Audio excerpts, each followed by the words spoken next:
বাংলাদেশের জন্য অবশ্যই জয় হয়েছে এই জন্য বলবো, কারণ আমাকে 121টা কান্ট্রিকে পিছু ফেলে তারপরে আসতে হয়েছে এখানে।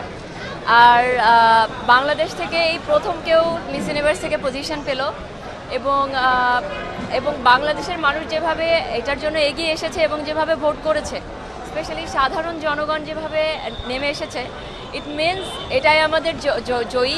আমার কাছে সবথেকে গৌরবের বিষয় যেটা, আমি যখন ওখানে ছিলাম as a miss universe Bangladesh, ওখানে যেসব জার্নালিস্ট ভাইয়েরা ছিল ওখানে বিভিন্ন কান্ট্রি থেকে, তাদের কাছে বাংলাদেশের অনেক পরিচিতি হয়েছে আপনাদের জন্য।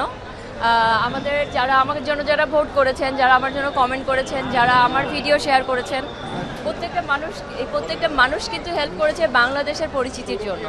তো ওই জায়গা থেকে আমাকে প্রত্যেকটা জার্নালিস্ট, প্রত্যেকটা অনেক কন্টেস্ট্যান্ট এবং মিস ইউনিভার্সের জাজ, তারা আমাকে বলেছে যে বাংলাদেশের মানুষ এত সাপোর্টিভ বিউটি প্যাজেন্টের ব্যাপারে এটা আমরা কখনো এক্সপেক্ট করি নাই, বাট তোমাদের বাংলাদেশের মানুষরা ভীষণ ভালো এবং দেশের মানুষরা ভীষণ সাপোর্টিভ। সো এটা আমার জন্য একটা সবথেকে বড় গৌরবের বিষয় অ্যাজ এ বাংলাদেশি।